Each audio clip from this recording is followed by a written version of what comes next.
Well, hello everyone. I'm Jacob Sherman. I'm professor and chair of philosophy and religion at the California Institute of Integral Studies here in a very hazy, smoky San Francisco.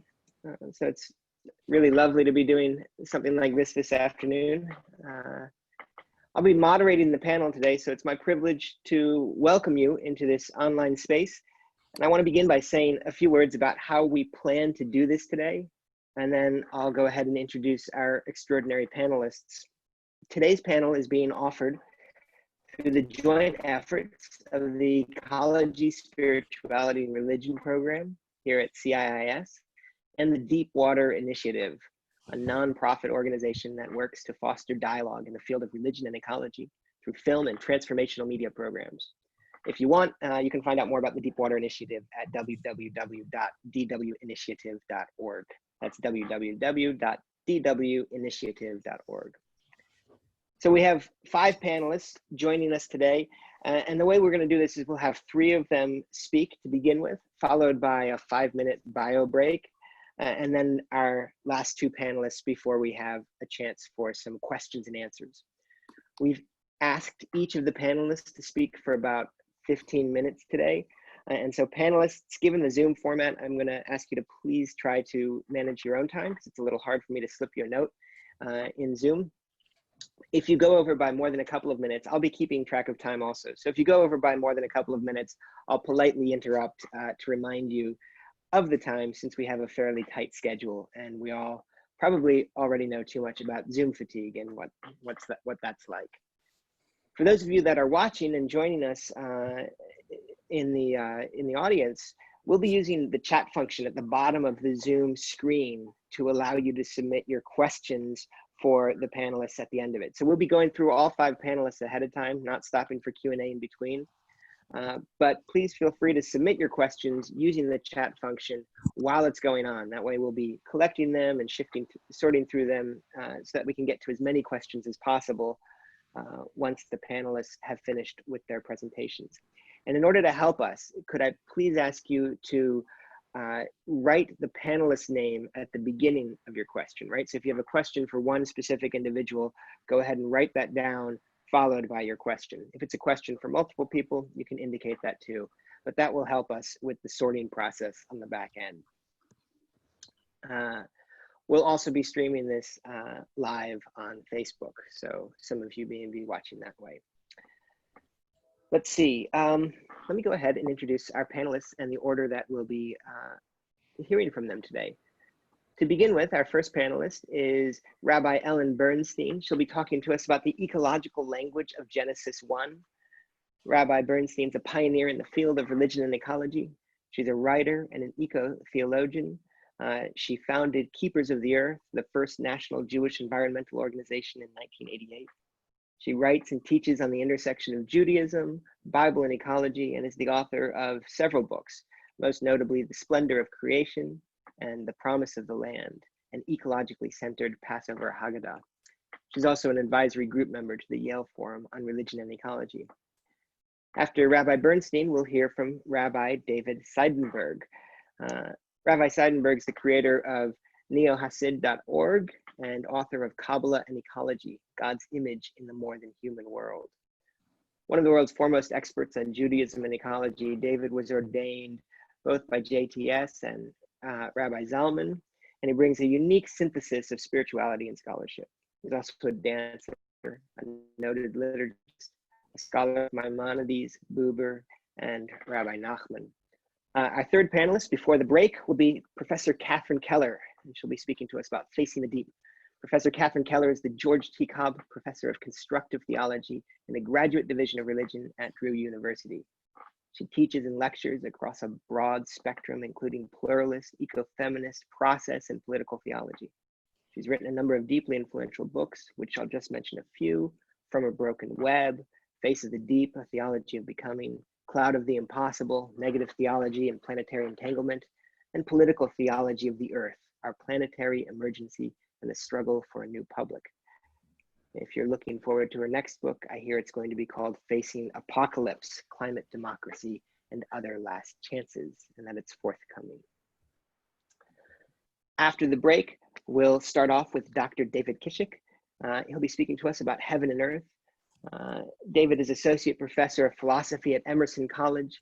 He's the author of Wittgenstein's Forms of Life, The Power of Life, Agamben and the Coming Politics, and The Manhattan Project, A Theory of a City. He's also the author of the Book of Shem on Genesis before Abraham. And then finally, to round out our panel today, we'll hear from Dr. Norm Habel. Norman C. Habel is professorial fellow at Flinders University in Adelaide. He specialized in the Book of Job and wisdom literature. His initiatives include the Earth Bible series, The Season of Creation, and exploring ecological hermeneutics.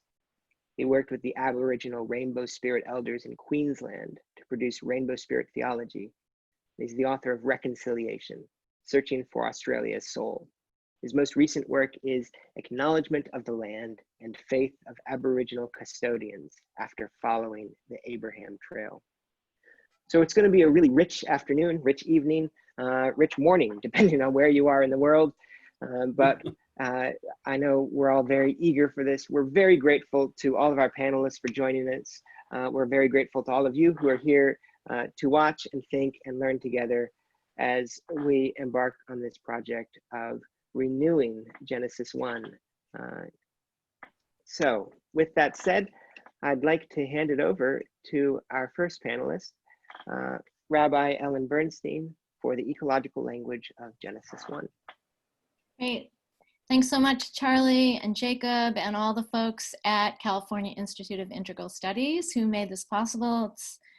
It's great that we're doing this, and it's so much fun to be here with all these panelists. And thank you so much, Norm, for all your incredible work over the past 30 years, maybe more. All right, before we jump in, I think it's important for me to tell you how I approach the whole topic of the Bible and ecology and Genesis 1 in particular. I believe that language is essential to culture. We need meaningful and robust language to inspire and connect us more organically with the natural world and to build an ecological culture. I think that the way we communicate the environmental message generally is as important as the message itself. Contemporary environmental language can be too flat and is often more transactional than poetic. It can be perceived as too political. People are suffering from green fatigue and can't bear to hear anymore. Biblical language has been a source of inspiration to writers and thinkers throughout history, and it has been a source of inspiration to me. I believe it can help us today, and I've been trying to tap into the Bible's literary vein, and in particular Genesis 1, which is so rich in ecological ideas. I feel that we need to find our way back to nature and back to the sources, and that trusting our intuition, our gut, is key in helping us to get there. Jews often read the Bible through the eyes of the rabbis. We can get lost in layer upon layer of commentary, thousands of years worth of rabbinic disputation. We forget that our own immediate responses are called for in each generation. So while I try to engage both the rabbis and Bible scholars, I also try to open myself up to the texts and to listen to what the Bible says to me.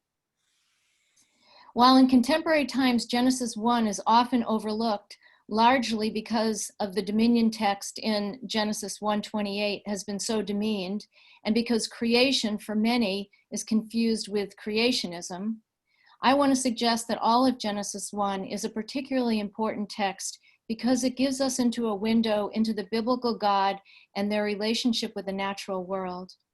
Furthermore, Jewish mysticism roots itself deeply in Genesis 1. Entire mystical traditions have developed out of this single chapter. So I want to explore with you tonight a few words that comprise an ecological vocabulary of Genesis 1. I assume that part of the reason for this panel is to discuss dominion of Genesis 1:28. However, we can't understand what dominion means unless we understand the context in which it lives. So I want to start with the second line of the Bible's creation story, when in the beginning we hear that Ruach Elohim, the wind of God, hovered over the surface of the waters. Ruach is this beautifully multi-layered word in Torah. Ruach is the wind, and it's also the breath. the place where the breath from inside our lungs meets the outside atmosphere. And ruach, of course, can also mean spirit. So it's the place where God, breath, and wind coincide. Ruach is used over and over in Torah, intertwining these three meanings of wind, breath, and the divine. Since God, the breath, and the wind are all bound up together, when we contaminate our air, we're contaminating God, chasing God away. And when we engage in restorative activities like gardening and farming and tree planting, when we rebuild the soil, which acts as a carbon sink, and plant trees, which will capture carbon and turn it into tree flesh, we're intentionally exchanging carbon for oxygen, and we're building a temple for God, a temple which God can inhabit, where God too can breathe. Second, another ecologically potent word embedded in the primary trope of the creation story is tov, or good. Everything, every aspect of the creation is designated as tov, or good. The light is tov, the water, air, and earth are tov, the trees and vegetation tov, the stars and planets tov, the fish and birds and the land animals are tov. Environmental ethicists are primarily concerned with the value that we attribute to the natural world. They distinguish between instrumental and intrinsic value. Instrumental value is the practical value that things or nature can provide. Instrumental value assumes that nature exists for us to use for our own ends. Intrinsic value, on the other hand, is the value that creatures have in and of themselves as ends in themselves, whether or not we humans deem them useful or valuable. In Genesis 1, the goodness of the wild and biodiverse world is the preeminent value. The rabbi, philosopher, physician Maimonides, writing in the 12th century, said that the goodness of all the creatures is a testament to their intrinsic value. Every organism has integrity, each contributes to the whole and is required for the whole.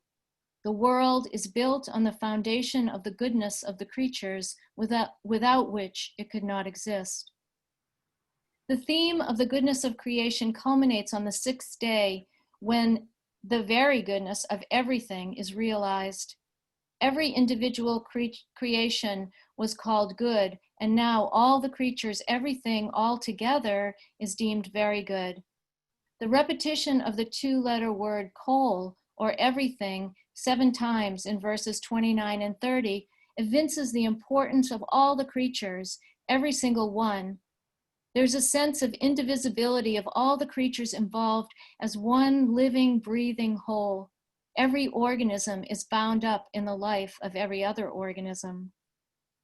Commentators and many readers of this text have long presumed that the designation of very goodness on the sixth day referred to the human creature who was created on this day.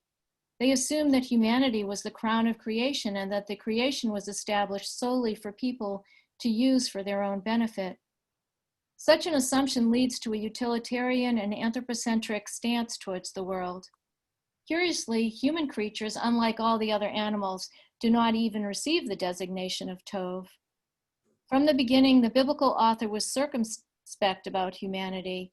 Indeed, the Midrash teaches that God consulted with the angels to determine whether or not to even create human beings. Third, the earth in Genesis 1 is alive in some way, generative, giving life to others. 12th century commentator Nachmanides notes that the Hebrew word for earth, or eretz, suggests a force that causes growth. The construction of the Hebrew in verse 1:11 points to her life-giving nature. On the third day, the text proclaims, "Let the earth bring forth vegetation." The earth here has some agency. She partners with God in the bringing forth. The earth has the ability to grow the creatures that will inhabit her. She is prolific. She is alive. Fourth, the ecological idea of sustainability or flourishing also runs through Genesis 1. Sustainability is communicated in several ways. First, through the attention to seeds, or zera, given on the third day in Genesis 1:11 and 12. The plants will seed seeds, and fruit trees will make fruit with seeds in them. Seeds are, after all, the way that life sustains itself from one generation to the next. The word zera in various forms is repeated 6 times in these 2 verses, telling us to pay attention. Seeds are significant. Sustainability is also communicated through the phrase after its kind, used repeatedly through Genesis 1, pointing to the necessity to perpetuate the species line. The blessing given to the fish and birds and then to humans for fertility in 122 and then 128 is another insurance that the species line must continue. There's more to say about Genesis 1's ecological vocabulary, but I want to make sure to leave a little time for Genesis 1:28. Perhaps if you're familiar with the text, you'll recall that when humanity was created, last after all the rest, God gives them mastery over the earth and dominion over the creatures. I'm not going to discuss the huge controversy over this test. Suffice it to say that many have read this verse to mean that God's giving humanity dominion meant that God gave humanity a mandate to dominate and exploit nature. This idea of dominion as domination is what I was taught 40 plus years ago when I was a college student at Berkeley, and this reading continues to be taught in environmental studies and geography courses today. But if you read the context of this chapter as we've been reading, and as the farmer poet Wendell Berry would say, why would God want to give humanity a mandate to exploit nature after God worked so intentionally to create such a beautiful world, a world that could sustain itself on its own in perpetuity without any interference or help from people? Theologian Dietrich Bonhoeffer writes poignantly of an intimacy between humankind and the creatures, stressing a most loving dominion. He wrote, "The ground and the animals over which I have dominion constitute the world in which I live, without which I cease to be. Created last, the human creature is vulnerable and depends on all the others in order to survive." Bonhoeffer continues, "In my whole being, in my creatureliness, I belong wholly to this world. It bears me, it nurtures me, it holds me. It is my world, my earth, over which I rule." Bonhoeffer uses the word my here, not in terms of possession, but my in terms of relationship and in terms of belonging. He's reflecting the sentiment of the Bible where there is no concept for human ownership. Rather, dominion implies a deep connection, a communion with nature. The Bible itself hints that dominion is not given to people arbitrarily. Dominion is conditional. It is given and can be taken away. The human word for dominion, resh dalet he, points to this conditionality. Since Hebrew words are built on a system of 3-letter roots, and one root can lend itself to multiple meanings, sometimes even a word and its opposite share the same 3-letter root. In certain grammatical forms, in the imperative form and the plural imperfect for second and third person, resh dalet he, which is dominion, looks exactly like another Hebrew word, yud resh dalet, which means to go down. When resh dalet he appears in one of these ambiguous forms, as it does in Genesis 1:26, you must determine the word's meaning by its context. Rashi, the foremost medieval rabbinic commentator, points out the wordplay inherent in this 3-letter root and explains that if we consciously embody God's image, if we stand upright and rule responsibly with wisdom and compassion, we will, resh dalet he, have dominion over the creatures, ensuring a world of harmony. But if we deny our responsibility to the creation and thoughtlessly take advantage of our position and the creation, we will, yud resh dalet, yarad, go down below the creatures and bring ruin to ourselves and the world. If we upend the blessing to further selfish goals, the blessing becomes a curse. It's upon us to choose. To conflate the dominion with denomination, as critics of the text have done and continue to do, is reductive. It narrows the scope of the word. Dominion, from the Latin domus, is related to domicile, dame, madam, all words related to the household. The earth is God's household, and the job of the head of the household is to serve the household. Dominions means perpetuating the good of all creatures and preserving the wholeness of the creation. Anything else is not dominion. To add a little more context, dominion is bestowed as part of a twofold blessing, a bracha. The word bracha in Hebrew is related to the word brecha, a pond of water. It is enlivening and regenerative like an oasis in the desert. The blessing in verse 128 is for both fruitfulness and dominion. It lays the foundation for two basic necessities of life. Fruitfulness promises generativity of the body, and dominion, via the human creature's benevolent rule, promises the generativity of the earth and its creatures. Barrenness of body and barrenness of land or famine would be the greatest threats to the Israelite people, whose fruitfulness in both realms would be the greatest promise God could give. Immediately after God grants dominion to the human creature, God assigns the seed plants for food for the human creature and the leafy greens for the animals.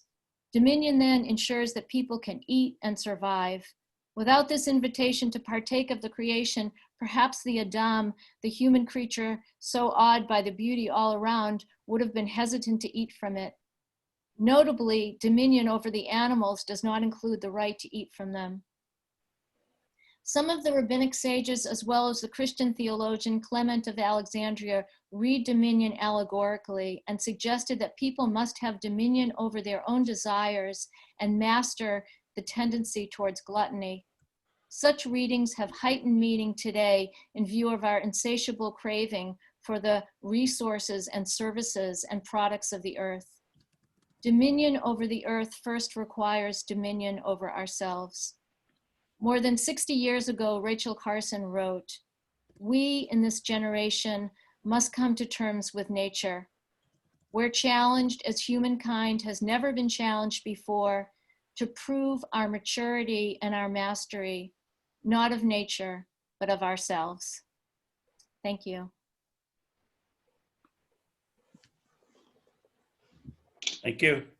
Thank you so much, Rabbi Bernstein. That was a wonderful beginning to our reflections today, and such a rich exploration of the deep ecological language present in the text we're all talking about here today.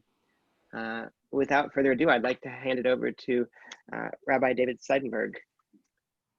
Over to you, Rabbi. Thank you very much. Thank you, Ellen, for so many beautiful words.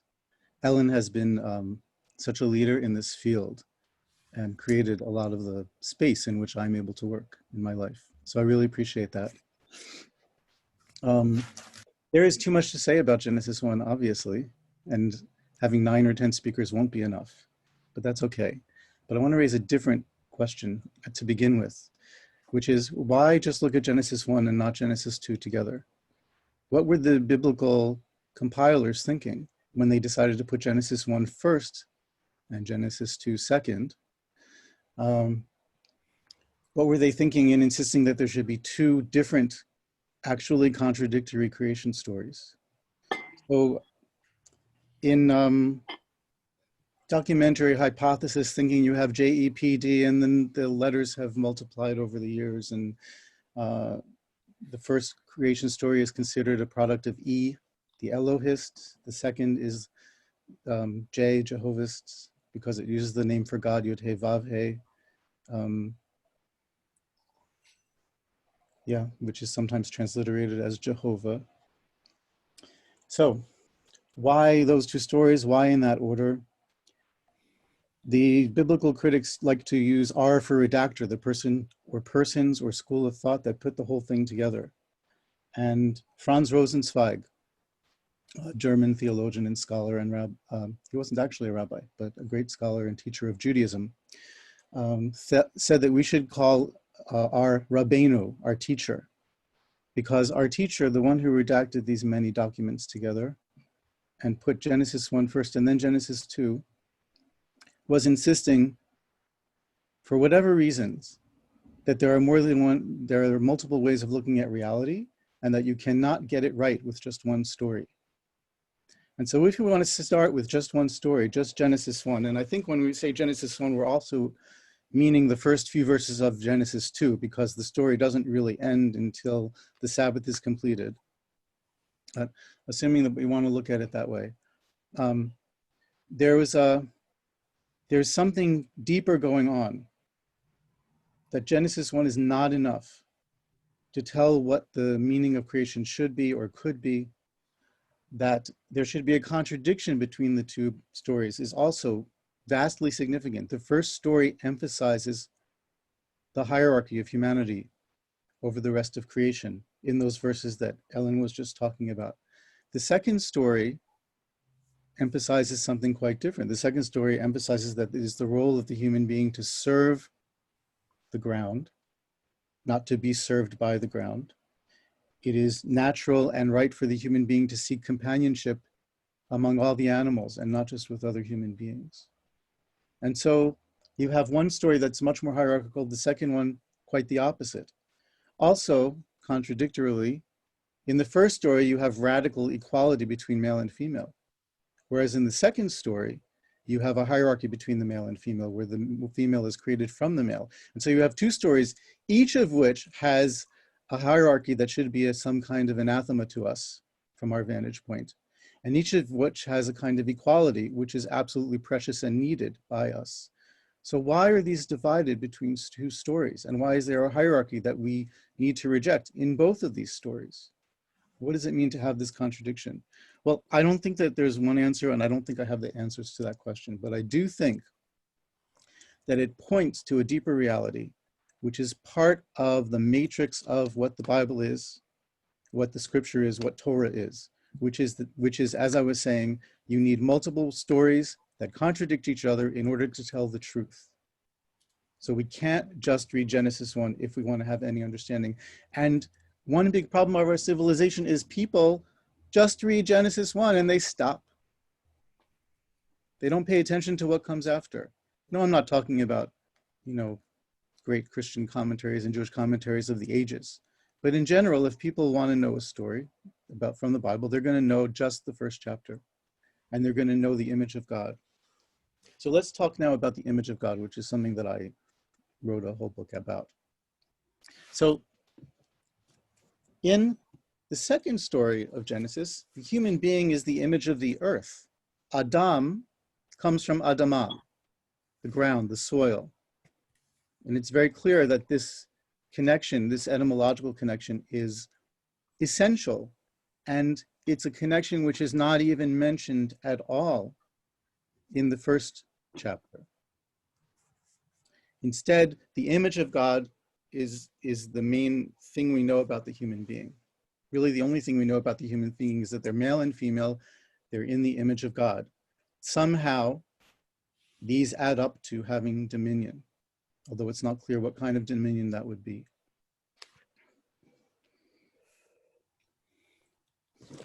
So let me do a few slides, if that's okay. Can I share screen, Jacob? Looks like I can. You should be able to. I think there is a way to do this better than I'm about to do it. I should be able to share the screen without having the slides. But is it working well enough? Yep.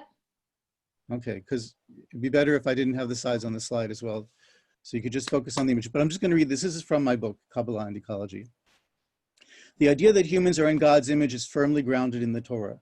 I'm going in this section of my book through the different assumptions that we make in Western civilization that lead to an inescapable dominion, dangerous and violent dominion over the earth, right? What are those things? One of the ideas, for example, is that the true human home of the soul, the true home of the soul is not on the earth, but in heaven. But most of the other things are not part of the Torah. They're the only one that's part of the Torah that leads to this kind of what I call anthropoarchism, is the image of God. So the image of God is firmly grounded in the Torah, the anthropoarchic interpretation of this image, that the idea that humans are not just the center, but the purpose of creation and its rightful ruler, has been a touchstone for ethics, political and social theory, and social and religious ideology in both the medieval and modern periods. And I want to say, however many beautiful interpretations we can make of that verse, which I can make many of, and Ellen has mentioned some wonderful interpretations just now, and I imagine we'll hear more, it's impossible to imagine a world where humans didn't abuse that verse. By nature, that verse will be abused to destroy the earth. And there it is. You can't erase it. It's right there. This trope has been used to justify the division between humanity and nature and the hierarchy of human beings over other creatures on the one hand, and universal human rights on the other. So that's the good side of it, is once we say that humans are above all nature, we can also say all humans are equal. It's part of what my teacher, Zalman Schachter Shalomi, might call the system files of Western religion. If we understand humans to be the only creatures in God's image, and this is something that seems to be the message of Genesis, but is not actually explicitly stated. We know that humans are in God's image. We don't know about what else might be in God's image. If we understand that to be the case, that only humans are in God's image, then we isolate those qualities that set human beings apart, and we similarly ignore or subjugate the qualities that we hold in common with other creatures. Thus, the idea of God's image not only justifies the subjugation of other species, it also becomes an instrument for repressing those aspects of our own being that unite us with all life. Lastly, most theologians and ethicists would say that we can only know the image of God in ourselves when we understand other human beings to be created in God's image. One of the wisdoms one can learn from ecology is that this is also true of the relationship between humanity and other species. In other words, if we want to take an ecological way of understanding this verse, we cannot fully know ourselves as human beings in God's image without seeing the image of God in the world around us. And I want to say we can do this in a midrashic way too, because one of the things that it is divine to do, that it is a God-like thing to do, is for God to tell us that we're in God's image. So if we want to, if you think about this midrashically or poetically, if we want to be like God, then the way to be like God is to look at the world around us and say to the world around us, you, this is also in God's image. In fact, there's a long tradition of interpretation that says, and especially rooted in Kabbalah, Jewish mysticism, that says that the truest, grandest image of God is the creation itself, and that we are in the image of creation. This is also a way of uniting and resolving the contradiction between the first and second chapters of Genesis. It's a beautiful interpretation. I think it doesn't matter whether it's what was meant by the biblical authors or author. I do think it changes the trajectory of what this verse means or could mean or should mean. But we are not a nation or a civilization rooted in Jewish mysticism. We're rooted in other traditions about reading this verse and this chapter. And so we are stuck with needing to transform a very long history that is very dangerous and very harmful to the world. So can we do it? You know, the sort of the Lynn White argument is to give up on the book. And I don't agree with that. And I think that we find deep roots of our souls, of our being, of what it means to be human in these words. But we also find deep challenges to what's right and what's true, both because they challenge us to think more deeply about what should be true, and they challenge us because some of them are not true, some of these words that we're confronted with. Or at least the way they are, as I was saying, the way it's necessarily true that they will be misinterpreted or interpreted is not true, and there's no way to escape that problem. So now I want to go on to one more thing, and I think then I'm probably going to want to stop to make space for other speakers, which is this wonderful line, Genesis 1:31. God saw everything that God had made, and behold, it is very good, tov ma'od. And Ellen has already mentioned this.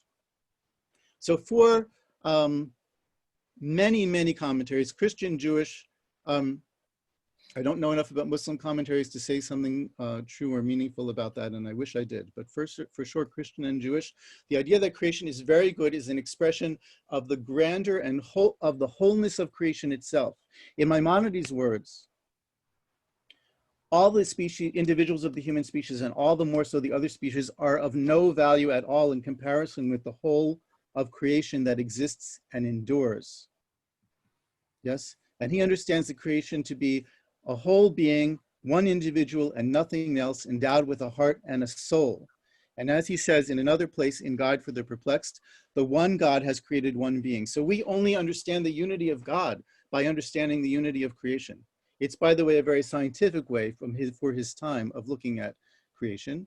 And in fact, science was a source of holism, and it was only much later in history that science became a source of reductionism and fragmentation instead of holism. Ecology returns us back to the kind of vision of science that was more dominant in the medieval period and that we really need desperately. So here's the quote that Ellen was already making reference to. All the other beings have been intended for their own sakes and not for something else. If you consider the Torah, the notion we have in view will become manifested, because for none of the things created is the statement made in any way that it exists for the sake of some other thing. It only says that God brought every part of the world into existence and that it conformed to its purpose. This is what it means to when it says, and God saw that it was good. In other words, good equals, as Ellen was already teaching us, intrinsic value. About the whole, however, he says, it says, God saw everything that God had made, and behold, it is very good. So the very indicates the tremendous, incomparable value of the wholeness of creation over any part of creation itself. With that one line and that one idea, we can, in essence, fix or remedy or cure what the problem is that is created by the image of God, if we take it seriously and deeply enough. But the truth is, we're not going to take it seriously and deeply enough just because we hear the line in the Torah. It's because we bring to the Torah all of our understandings of what ecology is and how human beings have the capacity to destroy the earth and what we know now that they could not have known then. And when we bring these to the text, then this line lights up in a special way for our time. And then this line teaches us how to undo the damage from that other line that's just 3 verses earlier. I'll just say one last thing. Do I have enough time to say one last thing, Jacob? Yes? Okay. This is also from Maimonides. Maimonides is my favorite Jewish philosopher because, among other things, he's the only Jewish thinker in history, at least up until, the late modern period, not contemporarily, who rejects anthropocentrism. Vehemently, he rejects anthropocentrism, to the point that he says that dominion is not even a description of what we're supposed to do. It's simply a description of the kind of things that humans do because that's how they're built, not because we should do that. And he says that a human that exercises dominion in a way that's damaging is nothing more than an exceedingly dangerous animal and is not really a human at all. So here's what he says about goodness. He says, when Moses asks for knowledge of God's attributes, Moses says, show me please your glory. God says back, I will make all my goodness pass before you. So Moses asks for glory. God says, I'll show you my goodness. What does the change mean? Why tuvi? He says, all my goodness alludes to the display to Moses of all existing creatures about which it is said, and God saw everything that God had made, and behold, it is very good. In other words, the goodness of God, God's self, is the goodness of creation, nothing more. By their display, Maimonides says, I mean that Moses would apprehend the nature of all existing beings and the way they are mutually connected, so that he will know how God governs them in general and in detail. It's as good a definition of ecology as you could hope for in the medieval period. Yeah. So what I want to say fundamentally and finally is that there are great resources that we can lift up in order to transform this text into what we need for this time.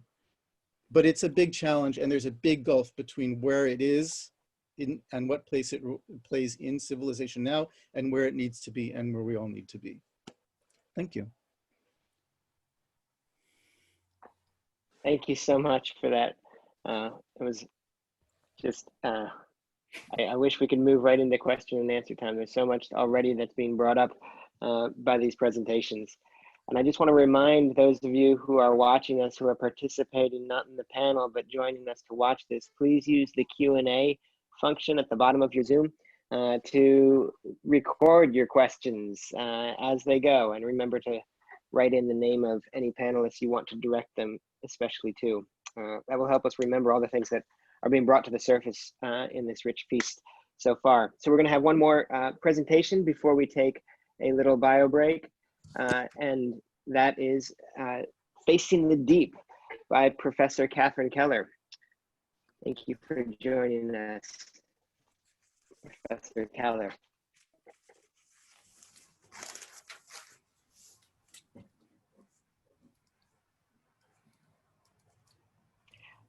Professor Keller, I think you're muted at the moment. Okay. Am I audible now? You're great. All right. But muting myself feels actually probably like what I want to do because of having been stunned into silence by the teaching of Rabbis Seidenberg and Bernstein. But I'll try to stay with the plan and give voice to some thoughts here with you all tonight. So, deep water initiative. What an excellent paraphrase of the creation from the deep. No way around the hint of alarm these days. We are in deep, ecologically speaking, in way over our heads, which seems to be just where this initiative arises. Darkness was over the face of the deep. That second verse of the Bible suggests at once an altogether material depth of our planetary life and the not yet materialized potentiality of the creation, of all creativity, of creative initiations in the oceanic womb of the universe. So we might read Genesis 1-2 as Elohim's deep water initiative for the initiation of our world. And like any initiative that we can now undertake, the creativity happens not in a void, a clean nothingness, but in the mess, the chaos of our world. Bereshit, in beginning, not as from nothing, but precisely as in Genesis 1, verse 2, as an initiation from the deep, the tehom. So I appreciate the initiative of this conversation about how to recycle scripture for cultural transformation, not just for scholarly edification or religious intonation, but for eco-social education. And why not start in the beginning with that hyper-familiar first chapter? First of all, perhaps to defamiliarize it a bit. To that end, I had very early in this millennium written a book that really failed to get beyond that second verse, 300 pages, and I couldn't get past it. That verse is so routinely taken as one sentence about pretty much nothing. The earth was without form and void, darkness was upon the face of the deep, and the Spirit hovered over the waters. Nothing. But it thus serves as the foil, the dark background for God's creation of everything in its ordered sequence up to what matters, us and, as we've been hearing, our dominion.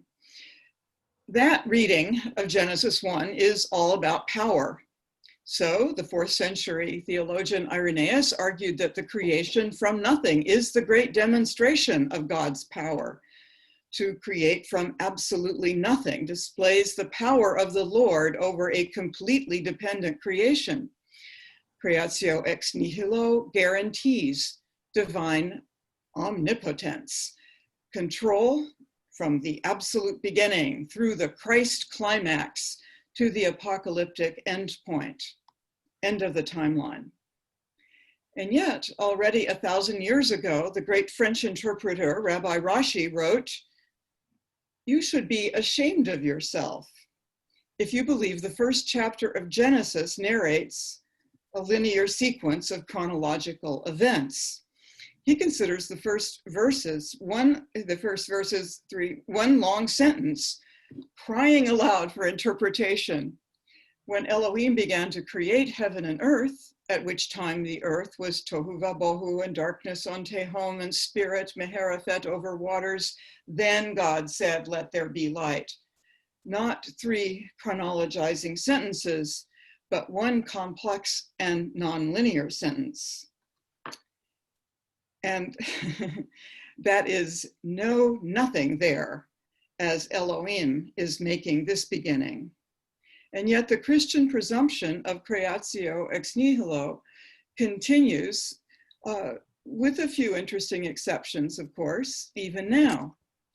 And when the darkness and the deep waters do come into scholarly view, it's usually to point out the ancient motif of the Chaoskampf, the heroic battle with the primal chaos, the watery sea monster, Or we hear the most influential of 20th century Christian theologians, Karl Barth, writing on verse 2, in that monstrous sphere, even the spirit of Elohim is condemned to the complete impotence of a bird hovering or brooding over shoreless or sterile waters.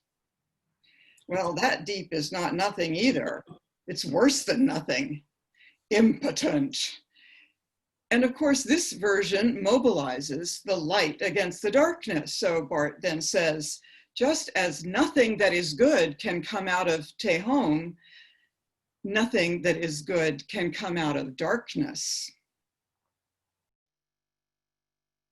How does that binary sound here and now in a US called to face its own depths of racism?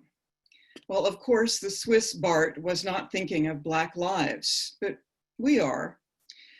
So liberating Genesis from the identification of darkness with either evil or blank blackness, nothingness, surely now pertains to race justice. Speaking for African Americans, Bell Hooks put it 30 years ago this way: in the shadows of late night, we talk about the need to see darkness differently. To oppose the light supremacism that shines through white supremacism, reading Genesis through the mystical tradition may also help. Then the darkness becomes the infinite depth of a divinity itself, an infinity that we cannot comprehend. This was already called in the 4th century the brilliant darkness. The darkness itself shines. It deconstructs, therefore, the primal imagery of light versus darkness. Might that help to see darkness differently?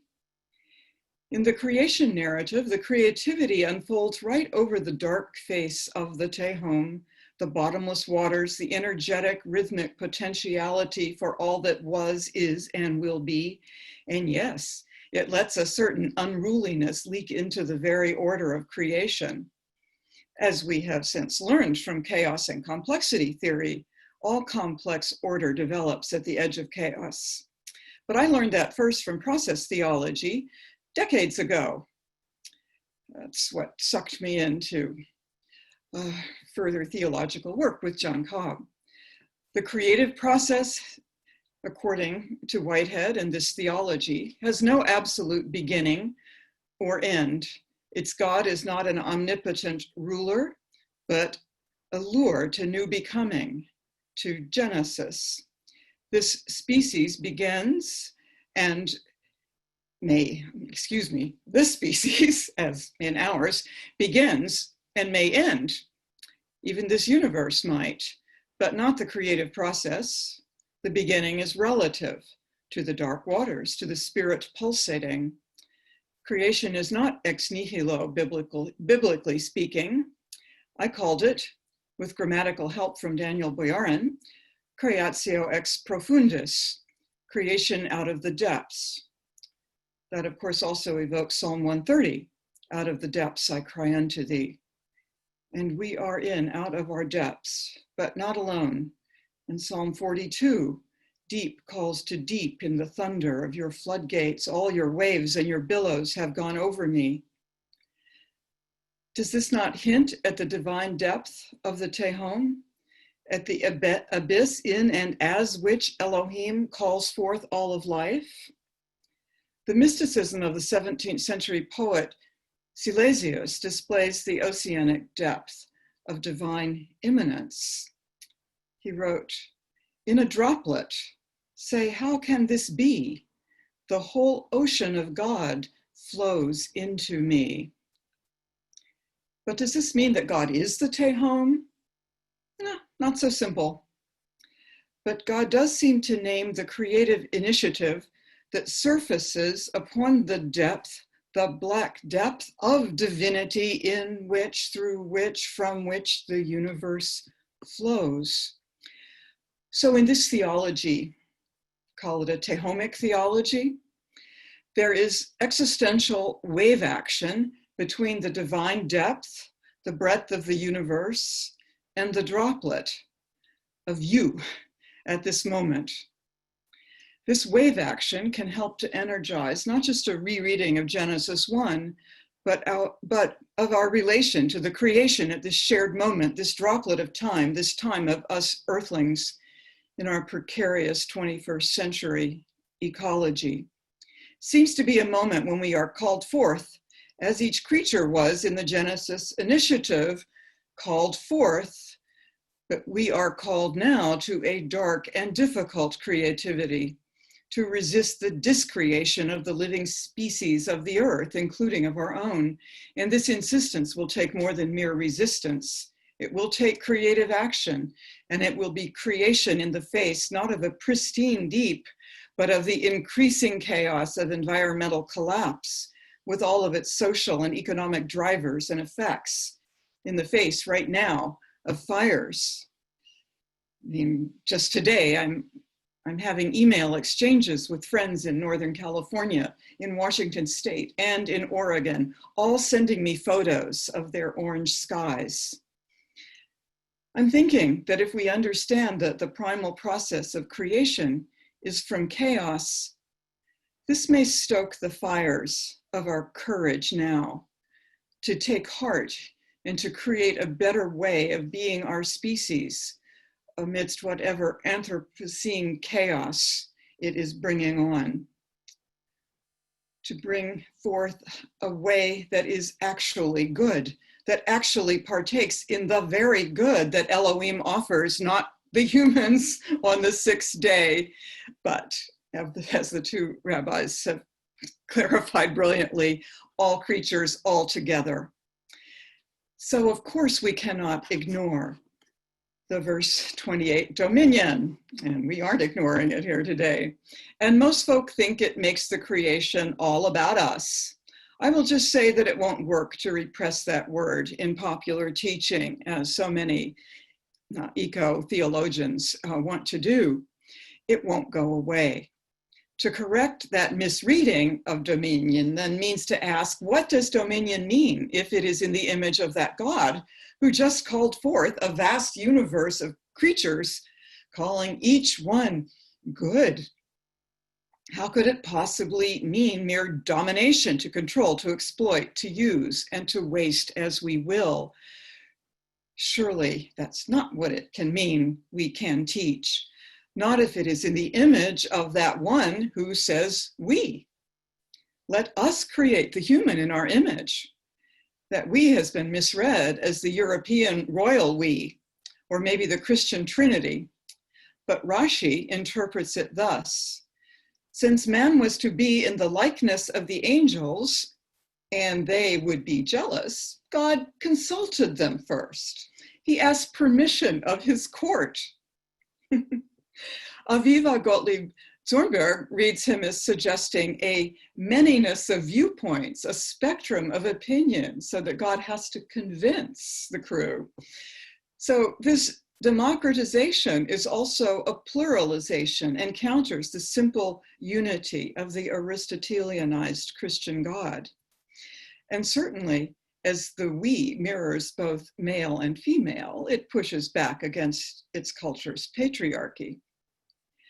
So maybe dominion here can be best translated as responsibility, an ability to respond in love and in action. So in the image of that one, that plurisingular one who creates and delights in the creatures, what are we called to but to creative care, called to a love of the manifold creatures of a shared creation in which we all together might be actually very good? Called to initiate in our droplets a radically and ecologically democratic pluralism in the face of whatever depths of uncertainty, of chaos confront us. We are yet able to embrace what is darkly calling us beyond impossibility to a possibly better world. This is a creativity that will indeed require of us deep waters of initiative. Thank you.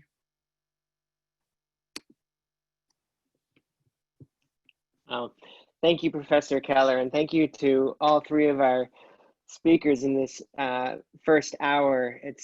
I've been struck by the enormously generative tension between a critical reading of the text and of our own time and the seriousness and moral gravity that that requires, and the possibility of something, as Professor Keller just suggested, something new breaking forth, different kinds of initiative coming not only from the waters, but from the interstices of the text and our reading of it. So it's been a rich first hour. We also have bodies, so let's take 5 minutes for those who need it to stand up, stretch, take a little break. During this time, if you're joining us as participants, please do write your questions into the Q&A box at the bottom, and maybe take this 5 minutes to begin to collect some of your thoughts. When we come back, we'll have 2 more speakers and then time for our Q&A. I'll see you all in 5 minutes.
As we begin to regather, I just want to take a moment to ask Charlie from the Deepwater Initiative a question that I was given during the break about the presentations. Is there a way, Charlie, that people will be able to watch this recording later? Will it be available for folks to pick up at another time if they can't join us entirely for the live sessions? I'll put it. Yes, our intention was to have these up potentially, I think, on the ESR Facebook page, but they will be made available, or the Deepwater Initiative YouTube page. Great, great to know. I look forward to that being posted, and we'll share it around once we've got it. I think our 5 minutes are wrapping up.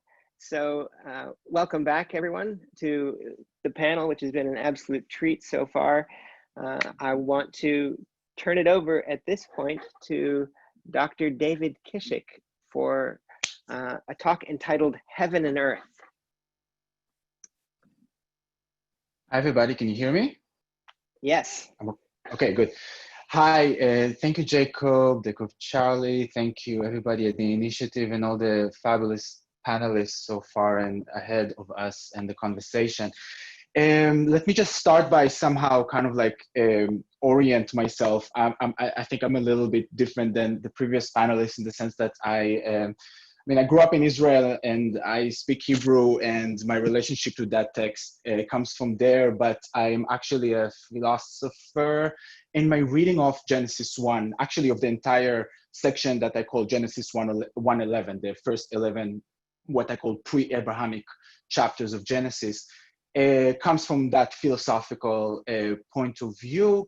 I can also just think about it as a mythology. I think all of us, in a way, share it. Besides one chapter, chapter 10, I think everything is basically taken from other mythologies. Nothing necessarily is original in that sense. In Genesis, the Hebrew Genesis, book of Genesis, and mythology and philosophy are somehow related for me, as it was for Aristotle. We love myths as much as we love wisdom, he said.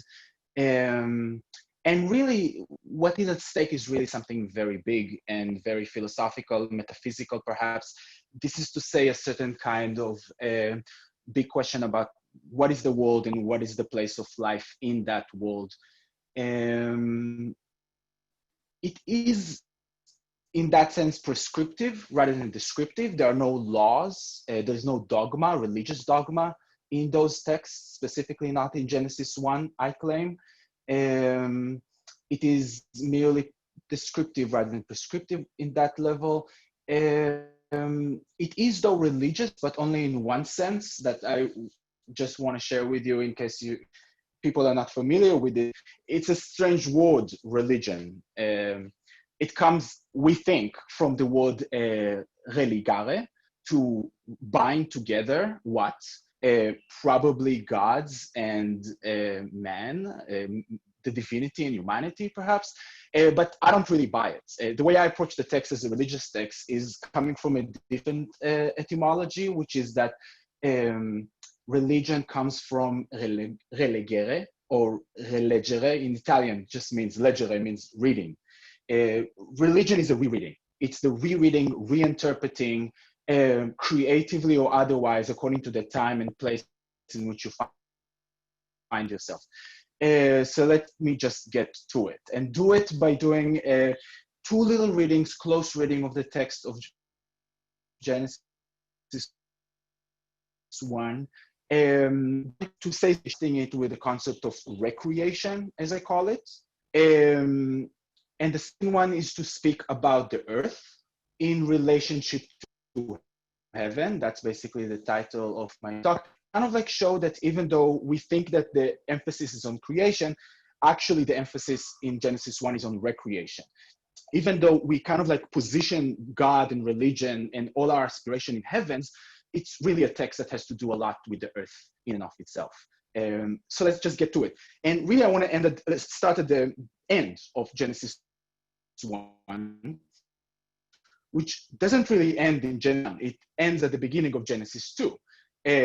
All scholars will basically tell you, most of them will tell you that, I mean, the distinction into chapters is medieval, it's Christian, it had a lot of ideology attached to it. It's oftentimes false. It's very much false in Genesis 1. Genesis 1 really ends at 2:4, the fourth verse, the middle of the fourth verse of chapter 2. Why? Because there is a seventh day. It's not this day of creation. It is a day of creation, seventh day, that day that I would want to call it the day of recreation. And that for me is super important for us to emphasize about theology, specifically when we leave time off from work, to ask what can that teach us? Because God created a lot of things, and he said about all of them that they were really good, or twice good. What about the seventh day? How come that the seventh day, when he creates nothing, is actually the day that he consecrates, that he calls it sacred, that is a holy day? In a way, that seems to be more important for him. Rest than creation, than making, than the world as it is, as he made it, which turns out to be a big difficulty, it's not a pretty story, Genesis, you know? A lot of horrible things will happen as the book continues. The creation is not just a happy affair. So in that sense, again, just the elevation of the non-doing, non-progressing, not making, not dividing, seems to be truly the thing we need to think about today, where we do realize that maybe, I don't really believe in the end of the world, but I do believe in the rest of the world. And I think that this is really what is at stake here with COVID and otherwise. Some kind of a cessation, some kind of a rest of the world. Sheva, 7 in Hebrew, also means a certain kind of satiation, saturation. Shabbat also means strike, like going on strike. I want us to think about that when we think about Genesis and the story of creation, to kind of like actually shift and think about the radical possibility of the cessation from work. So that's point one. Point two is the following. Heaven and earth. In all previous myths, we have a strife. We have a struggle between forces. One will win, one will lose, and this is how the world came to be what it is. That does not exist in Genesis 1, so they will teach you. Because there is only one God, he's to struggle against. Therefore, the idea of a war of the worlds doesn't exist in Genesis 1. And I don't agree. Again, let's start at the end, which is the first of 2 and part of chapter 1. Then the heaven and the earth were completed with all their tzva'am is the word. Hosts, array, I just want to call it armies, okay? Just have in your mind this image of these two armies, the earth and the heaven. What constitutes these armies? It's laid out in the 4th, 5th, and 6th days. The army of the heaven is a sun, moon, and the stars. In complete symmetry, the army of the earth is man, woman, and the rest of the animal kingdom. So you have these two armies. What do they represent? Again, this dichotomy between heaven and earth, between lives and lights, okay? We'll think about the big divide in between light and darkness. We think about it, as we just heard, we think about it in terms of life and death. We think about it in terms of heaven and hell, which doesn't exist. But what about the distinction just between heaven and earth? What about the distinction between lights and lives?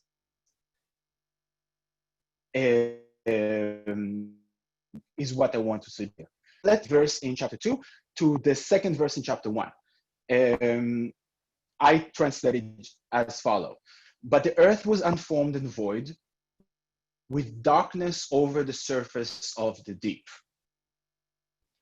I see here a devastated battlefield.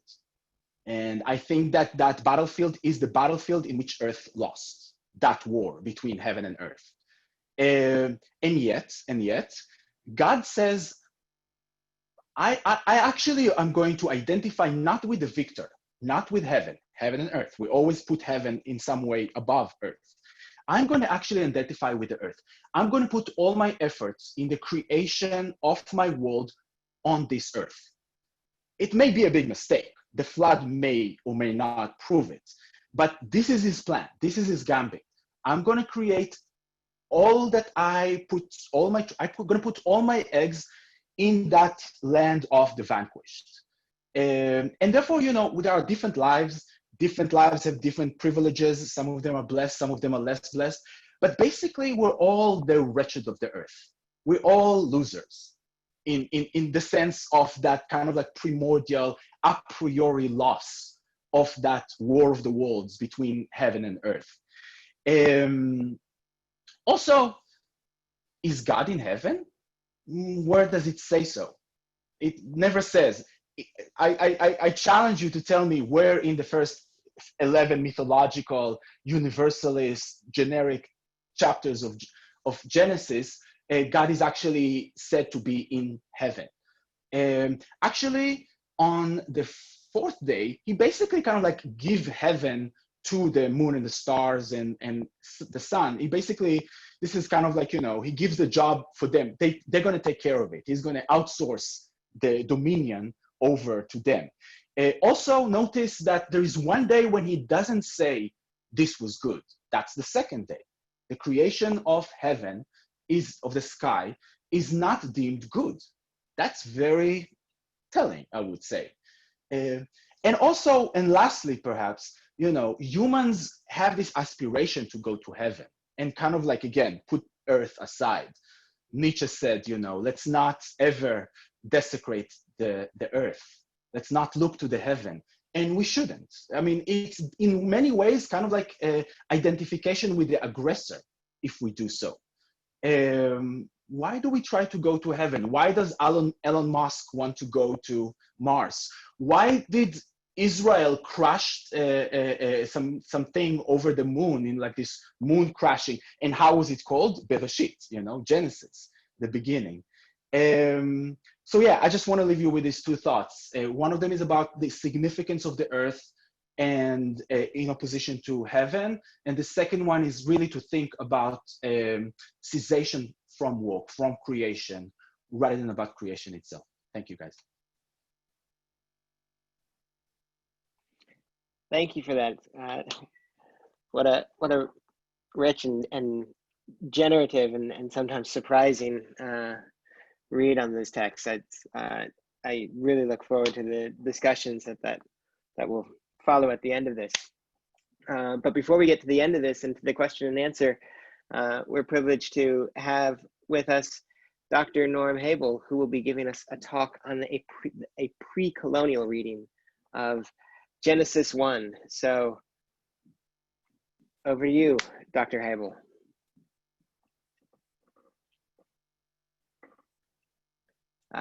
And I don't have permission to unmute you, so can you unmute yourself?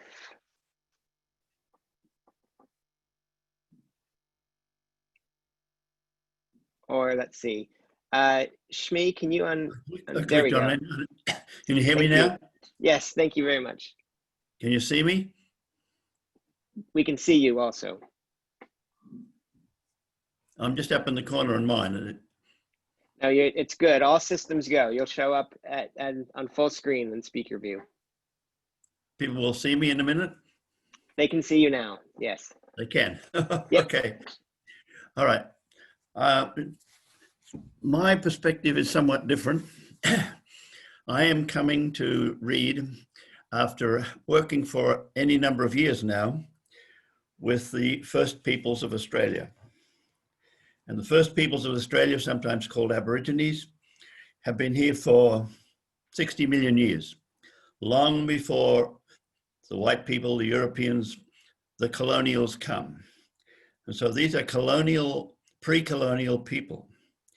And to a large extent, when the colonial people came, the missionaries, etc., they viewed the Aborigines as pagans, as idiots, as lacking any kind of sense at all. But an appreciation of their pre-colonial world and just how deep and spiritual and important it is something we now need to do. So part of my work is to work with the Aboriginal people. And in recent workshops, they've said, Hubble, what does the text actually say? If we read the text and we don't have our colonial language, and I go back to the very mentions of the very first talk where it was said that language is an important part of culture and how we use it. What happens when we translate this text, as it were, from the perspective and from the background of the peoples, the pre-colonial peoples of Australia? And so my concern or effort is to do just that. Now the title is A Land Dreaming. The word dreaming is important because the dreaming narratives are the dreaming stories about creation, the power of the dreaming of the creation, which continues in creation today. And in the rites and rituals of the Aboriginal people, the dreaming stories are alive. So the creation story is alive. It's not simply in the past. It's part and parcel of what's happening now. And so if you'll switch to the slides, I'll go to the translations that we developed. Pre-colonial dreaming, reading of Genesis 1, A Land Dreaming. There's the first slide. The land in the deep.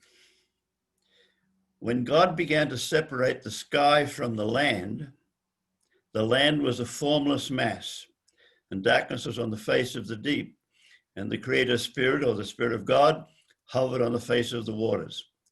Notice that the term separate, which is what Ellen van Walde has demonstrated, I believe, is a really genuine alternative to create. And separate, God separates the light and the darkness in the first day, the waters above and the waters below in the second day, etc. So separation is fundamental to the creation process. And the translation sky is also basic.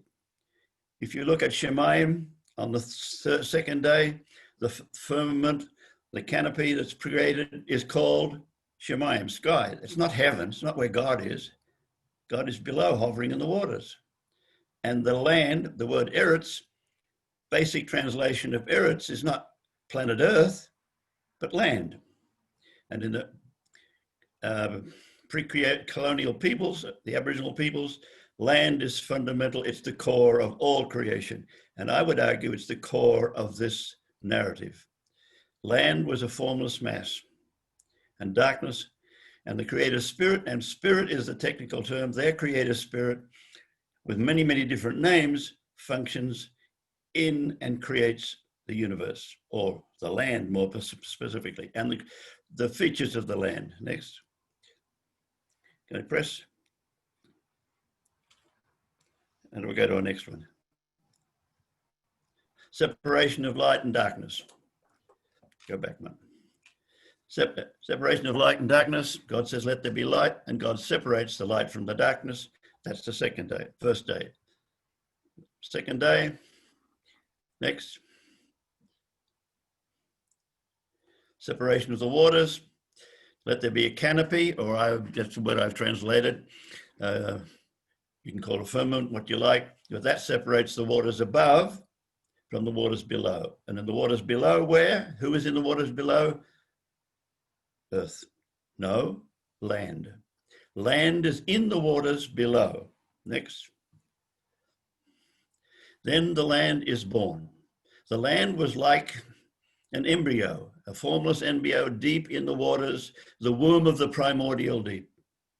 And then God says that the waters below the sky come together into one place. In other words, the waters separate, or in our language, let the waters burst, as in a womb, and let the dry ground appear.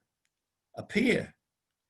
That word is used of God appearing elsewhere. That's a very important theological term. So earth, rather land, appears, is born, comes to birth. Land is revealed.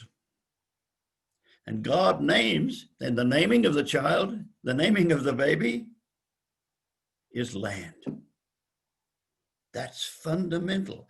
It's really at the heart of pre-colonial Aboriginal thinking, land. Next.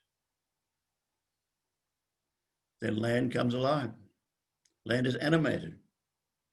Let the land come alive with vegetation, yielding seed, and the seed is significant, as was already mentioned. And then all of this is on where? It's on the land. So almost every day and throughout every section, land is central. Land is the core. Land is alive. Land is even spiritual. Next. Lights for the land. Then God said, let there be lights in the sky. Why? To separate the day from the dark, for seasons and signs for life on the land. But look at the last line. And let there be lights in the sky. Why? To give light to the land. Land is a fundamental, central, core dimension of this whole story. And even the lights in the sky, they're not for the angels or for space travel, they're for land. Next. Waters come alive.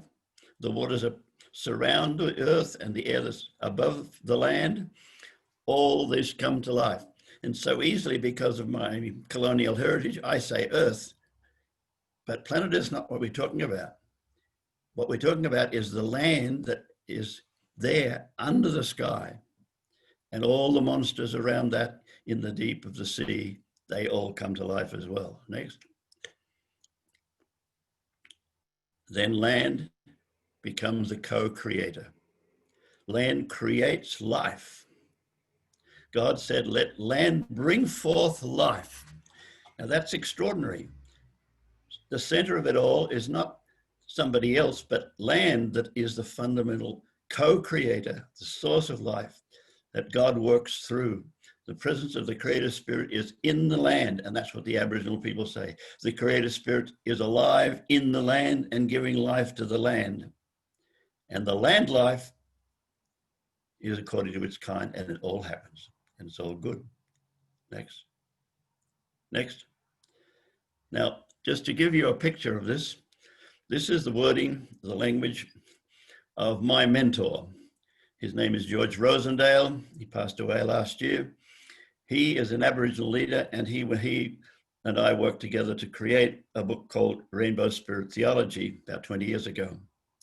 The image of the land as given in Genesis 1, waiting to be transformed into land and sea, as we know them, is also a picture of the land at the beginning in Aboriginal dreaming stories, their dreaming narratives.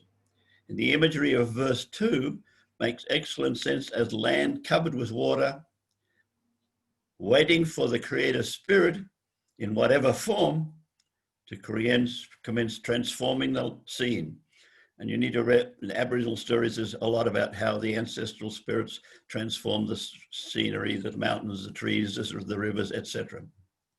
The picture is not one of a deity descending in spectacular fashion, as in colonial language, from some heavenly abode to create a world out of nothing. Rather, the Creator Spirit is portrayed as moving across and closely linked with the land from the beginning. That's George, Uncle George, my mentor. And I agree with him. Next.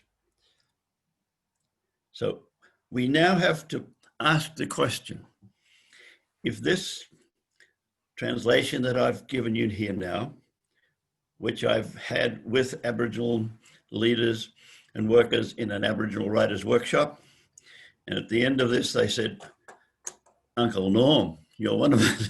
So I'm called Uncle Norm now. And the question is, are the next verses, 26 to 28, what happens if we move from the pre-colonial language to what they saw, what they see in Genesis 1, 26 to 28, which in their perspective is colonial language. Next. So it's read, let us make human beings in our image. the image of God, according to all interest, and let him have dominion. So the language of dominion, if you translate dominion, you are immediately, from a pre-colonial perspective, from the Aboriginal perspective, talking about those people who came and had dominion over them, and the experience of dominion has been cruel and horrible. And why would you want to have a God who comes to have dominion over everything, fish of the sea, birds of the sky, the domestic animals, and what?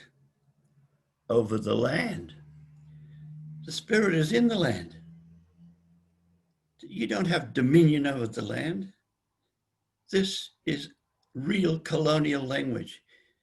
It's not the language of the peoples, of the first peoples of this country. It's not the language of their God, their understanding of the Spirit in the land. Next. Then God blessed them and said, be fruitful and multiply and fill the land and what? Subdue it. That's a horrible word. For them, it's an insult to the Aboriginal people. Subdue, kabash. It's also used in passages that refer to rape. That kind of language, that is a colonial addition to what is a pre-colonial Genesis 1 story about the creation of land and the Spirit and the land and the Spirit and life in the land. So, next. What if we dared to retrieve what would be a pre-colonial version of this? Bold, I know, but from their perspective, then the Creator Spirit said to the land, you have brought forth many land beings.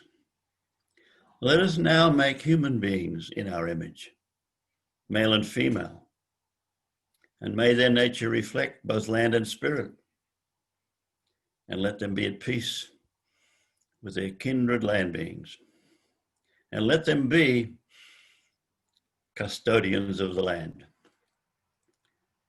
And that, thank you for the screen, and that, my friends, is an important alternative perspective, listening from the point of view of pre-colonial people, because the language and the interpretation and the history of the reading of Genesis 1 has been largely from the perspective of colonial peoples. And how do I colonialize or decolonialize my mind and listen to their reading, their understanding of the centrality of land and the spiritual dimension of land? Thank you. Thank you very much, Dr. Abel. And I want to take this moment to thank all of our participants for their presentations, which have been really rich and wonderful so far. We're moving into a time of question and answers, and we've been collecting questions so far. I'll be presenting some of them, but as I take a moment to look through some of the questions that have been offered at this point, I'll just say I'll take the privilege of being the moderator to ask one myself. This is addressed to anyone. I'm struck by the way that part of what we've been doing today is not just rereading Genesis 1 or reimagining Genesis 1, but also reading Genesis 1 alongside other readers. So we've had, just now we've been asked to read alongside the first peoples of Australia. We've been asked by Professor Keller to read alongside the current moment of racial struggle and the awareness of racial injustice in the North American and now a much broader context. We've been asked to, invited to read alongside medieval mystics, to read alongside to read the text alongside our own experience of being the wretched of the earth, or to read alongside deep traditions, philological and theological. I wonder, as we think about the place of Genesis 1 and reimagining it in our society, about another side that seems relevant to reading the text, and that's the long story of human evolution and our relationship to other creatures that the evolutionary narrative presents for us. I know some of our panelists have thought about this, and I don't want to bring that in as another form of a colonizing and hegemonic narrative, but it just struck me as I was listening to many of you that part of what we're doing when thinking about Genesis 1 is we're also thinking about the nature of the human being. Those central verses of verse 27 and 28 about the image of God and the experience of dominion are entirely bound up with who and what we think we are, some of which we might get from reading a text like Genesis 1, but lots of which we get from other sources, including now the story of the 13.7 billion year of the evolution of the universe and the evolution of Homo sapiens on this planet. So with that as an initial question, I'll invite any panelists who might want to respond to that to do so, and I will begin to collect the other questions that have come to us from those in our viewing and those other participants who we can't see on the screen, but who we know are with us. Jacob, can I jump in? Please do. Yeah, just because I didn't say a word about humans and everybody else did, and specifically were very much up in arms about the verse about dominion. And just to continue what you're saying, the people that write the book of Genesis ask themselves that precise anthropological question. Humans come last in the story. And Genesis has this kind of like notion of priority of who is the firstborn. We come last, and yet we get the dominion. I just want to, again, read it as a descriptive rather than a prescriptive statement. Humans dominate the earth. This is nothing that we can really argue about. This is just what happened when these animals that were kind of like in the middle of the food chain turn all of a sudden into the top dog, okay? And the book is trying to explain this as much as so many other phenomena that has to do with being human. What does it mean to be human? How to be human? That text is always trying to answer that question. But again, they're facing a reality that they're just trying to explain. And God gives them that explanation. That for me is the simple answer. And therefore I'm not so much, liberally up in arms about the fact that we dominate the earth. It's just a fact, whether we like it or not.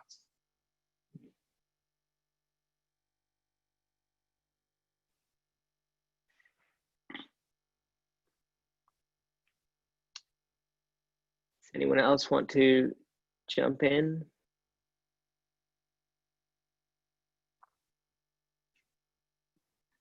I just wanted to say that as someone who grew up and studied biology and ecology in college, that's what I normally bring to my reading of texts. So any kind of evolutionary ideas are all, that's kind of the back, I started there. I started there before getting involved in Judaism or thinking Jewishly at all. So it's normative. I feel like it's normal for me to bring those ideas. So they're kind of integrated within. And I feel like there's a very easy way to do that. So, I mean, that's why I was attracted to Genesis 1 to begin with. So. Thank you. Catherine. Oh, just a quick thought. Ellen, you actually used Bonhoeffer to make a point that's also very important in terms of evolutionary biology in our position. That is that we, by coming last, we're completely dependent. We're the most dependent on all the other creatures. And so what these days biologists are referring to as our hyper-cooperativity actually signaled. I mean, of course, we use our hyper cooperativity often to really make, you know, our side, our army cooperate against the other armies. But however we use cooperation, it seems to be a talent that, evolutionarily speaking, comes out of our utter dependence on all those creatures that precede us and who do not depend on us in the same way. And the stakes are coming clear as we destroy more and more of what we depend on. So I just wanted to make that connection, and to say also, because I sometimes find myself in the situation of teaching students of different ethnicities from very conservative evangelical backgrounds, you know, just to emphasize the dynamism of the 7, or at least of the 6 days.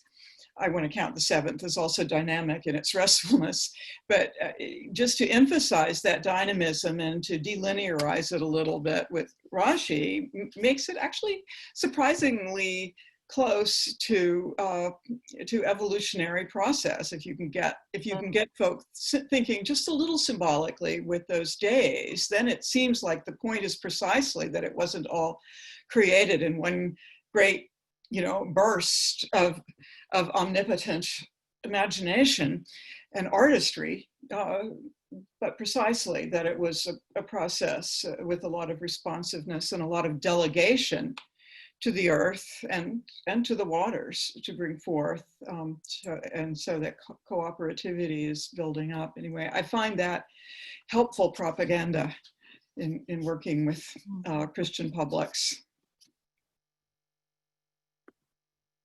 Hello, can I speak? Please.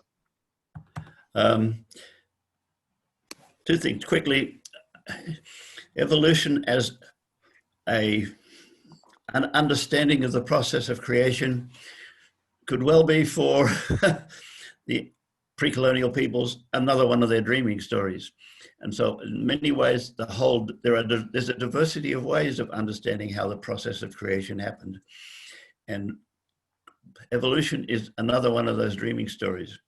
But I'd like to go back to the Genesis. The images of the first one is to rule and subdue, to have dominion over and to subdue in Genesis 1.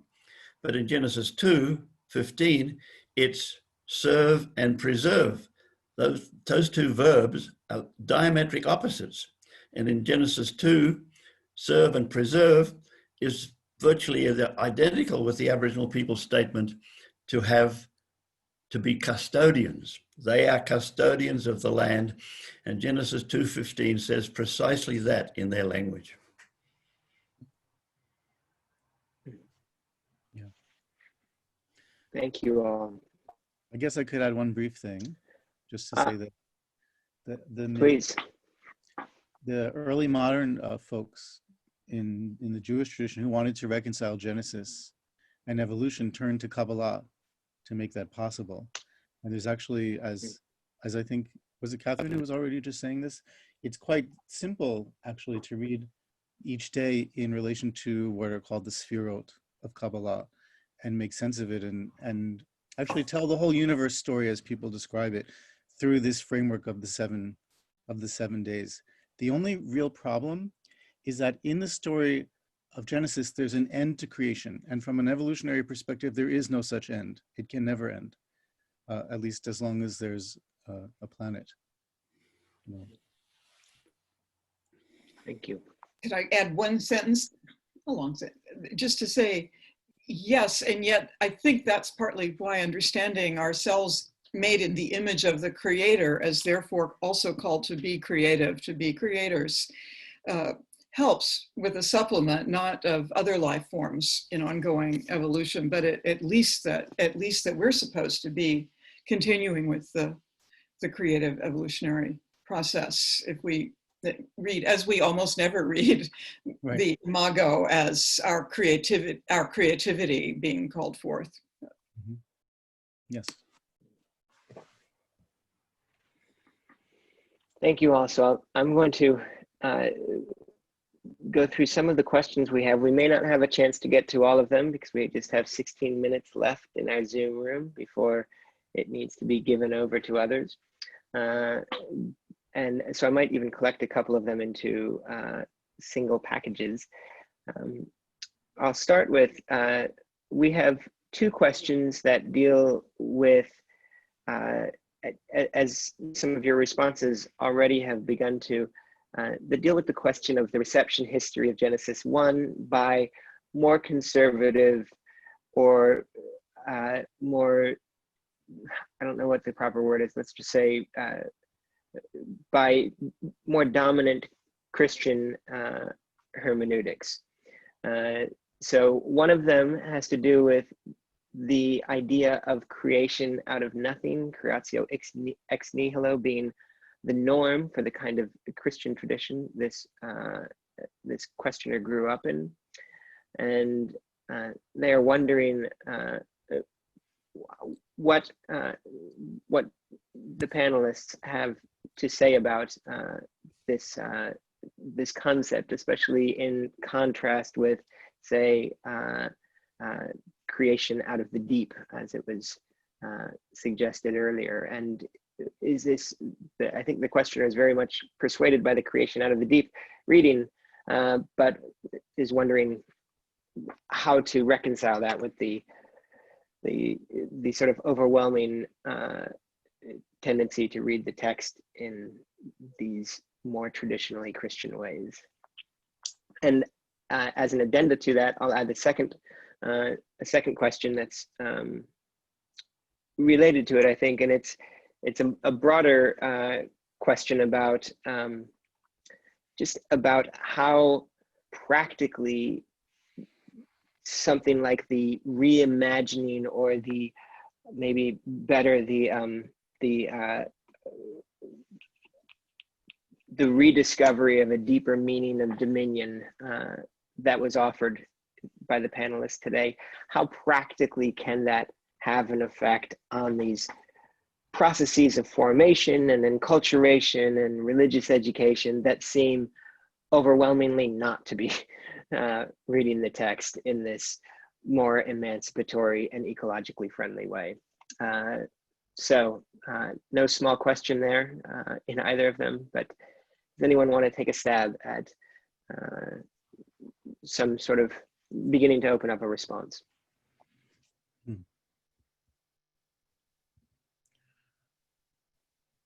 Catherine. I'll just get a little redundant, you know, having written a little too much about that creation from the deep, but it sort of echoes tehomically in my brain. But so it's you know, this panel is a kind of answer to the practical and very important questions that are represented by both strands of what you've just shared. Right? I mean, we're returning to the text in a very specific way, precisely, I take it, as the assignment, because we see it still as a vehicle for a public education, because the text still has great influence, and it has especially great influence on conservative publics.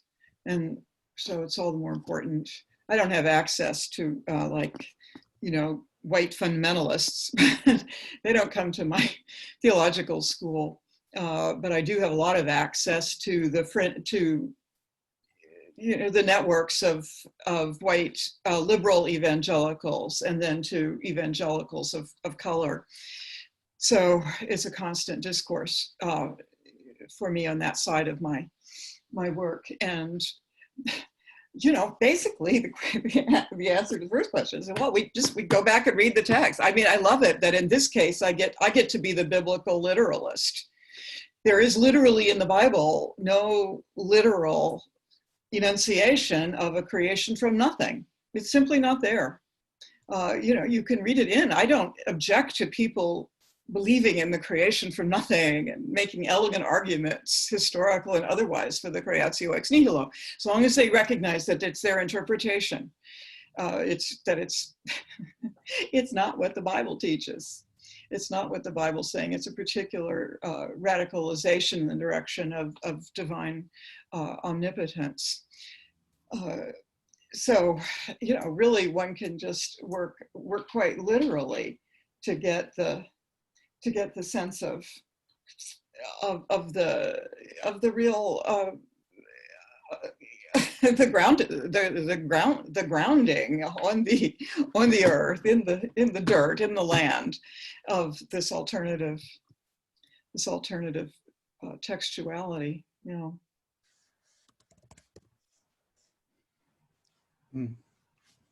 Thank you. I'd like to say a few things about this. First of all, I don't think it's not a doctrinal question to talk about creatio ex nihilo versus ex profundis, or however we want to put it. In Judaism, it's sort of normative to believe in creation from nothing, but there's no loss theologically to believe otherwise. So Right. It's not even a live issue in that sense. Also, I'm not sure there's actually a real difference between the idea of creation from nothing and creation from darkness when you think about it in a Kabbalistic sense, because in Kabbalah, nothing is a reality. It's not an absence, right? And this is important to understand. Like one of the names for the highest level of God beyond anything we can conceive is nothingness, you know, the ayin. And the Zohar talks about the creation of from this ayin, from this nothing. And it talks about the creation beginning with God engraving in the lights above and creating a spark of darkness in order to begin the creation happening, right? So all these things kind of emerge in a certain sense. And it reminds me of the fact that when we talk about, you know, so-called Big Bang, there's not an idea, there's not a beginning moment, because you can't have a first moment of beginning, because then there'd have to be moments before that. If you think about it, it's not like a line starting from a point. It's like a whole massive volume starting from a kind of a bowl shape that has no one point that's the beginning. And so to try to talk about it as a beginning in that sense is also philosophically, scientifically incoherent on some level. So I think what's just best is to open the doors and windows wide to all the possibilities and not worry about their theological consistency. Thank you. Let me just say right quick. Yeah. The nothingness, I think it's beautiful when one goes to a deeper level to open up other meanings of it, in that sense of a no-thingness. I like to bring in Buddhist shunyata, and I like to bring in Meister Eckhart's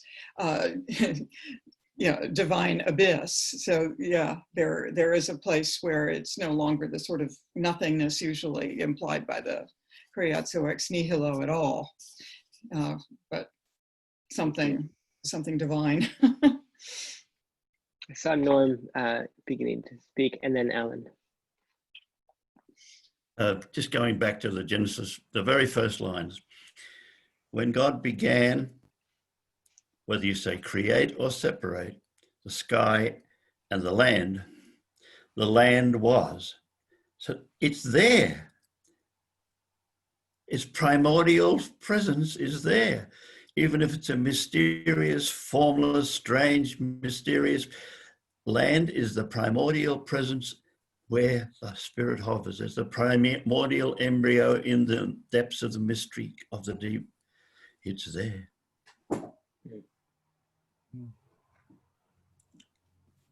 Alan.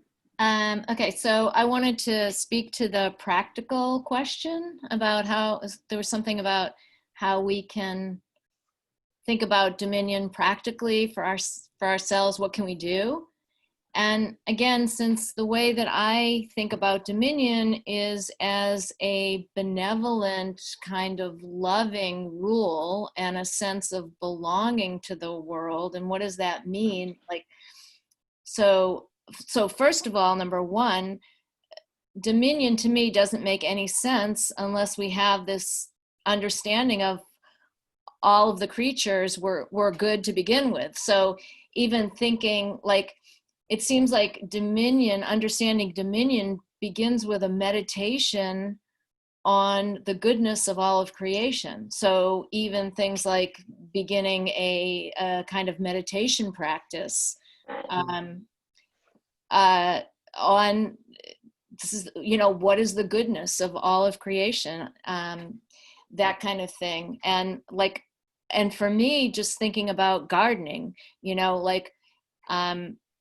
how do I practice this benevolent care where I'm both active in my garden and I'm also kind of giving space for the expression of all the plants in my garden, that sort of thing.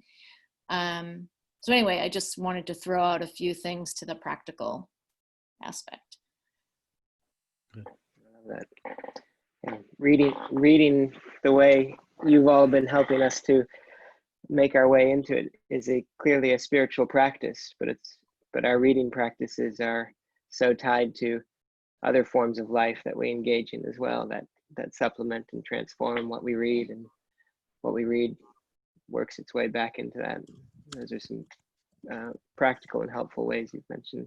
Thank you, Ellen. So we have another question, not a small one, but it is related to what a number of you brought up. One gentleman asks, why have most patrilineal societies exploited nature and other cultures, while those matrilineal societies were more egalitarian and peaceful? Can anyone address this with meaningful insights?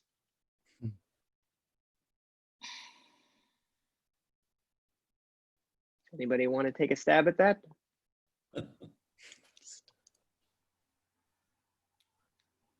When you say take a stab, it kind of resonates in a strange way. Yeah, I've realized that when I said it, and I felt uncomfortable after saying it that way. Mm-hmm. A patriarchal gesture. Yeah. I don't know that we're going to solve that question, but Catherine, did you want to? Did I see you getting ready to address it a little bit? I can just only to say, I think there's some real truth to that distinction, though it can get way overdrawn, of course, and a lot of the matrilineal societies also suffered from serious forms of patriarchy. But right, I think the Aboriginal peoples and even the text itself with its female identified earth does hint at a response to that question. And clearly there's a hyper cooperativity that is pretty much an evolutionary product as well as ground for our ways of relating to the land more respectfully, that has everything to do with the dependence of the baby on the human mother for a much longer period than is true for other species. So there are forms of maternal interaction with the infants that are very distinctive to our particular evolution on its more promising side, that have a lot to do with that influence of an adult female that can morph in then to an image of a goddess or of a feminized earth or of a ruling priestess or queen. You're going to stop there because, of course, the difference between patrilineal and matrilineal societies, it gets really complicated and has been used a little too ideologically through my generation of feminists at a certain stage, but there's a lot still there in the gender history in question. David. I want to mention Tikva Feinberg-Hensky's book, In the Wake of the Goddesses, specifically in relation to this question. It hardly solves the question, But from her perspective, the biblical tradition, the Hebrew tradition, was coming into a world that was already thoroughly patriarchal. So even though it had goddesses in it, those were all goddesses subjugated to the male gods. Yeah. And that its assertion of one God was a rejection of some of that hierarchy. Its assertion that male and female are both created equally in the image of God is a rejection of some of that hierarchy. Obviously, it did not reject all of that hierarchy, but it was a, at least from her perspective, it was a step away from what was standard patriarchy of that time. And I think one has to do that kind of subtle reading in order to pick up the currents that might be more useful to us spiritually, as well as currents that might be true historically. Yeah, it's helpful. Can I add one thing? Please. Let's just think about the first word, Bereshit. And let's think about it not as an indication of time, but as some kind of an entity. An entity that may be feminine, but an entity that created God, Bereshit bara Elohim. It gets more complicated than that, but Yehezkel Kaufman, a great Jewish theologian, will claim that in all polytheistic religions, you will have mythologies, you will always have a certain kind of a meta-divine realm above the gods. Could Bereshit be just that? Could it be something that is even above and beyond the masculine God that we have? That's very close to what the Zohar says, David. Exactly. Yep. Only that the Zohar says X created God. I just want to name it and call it Bereshit. No, it does that too, yes. Wow. So that's, I think, a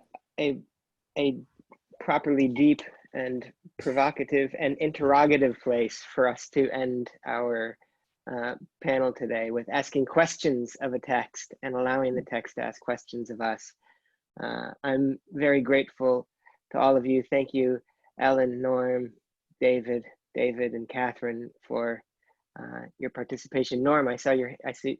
Will you be so good as to make sure that you tell us by email exactly where other people can see this portrayal? Yes, we'll make sure to share the links with the panelists, and they'll be posted onto various pages. Information for that will be coming out from the Deepwater Initiative and others.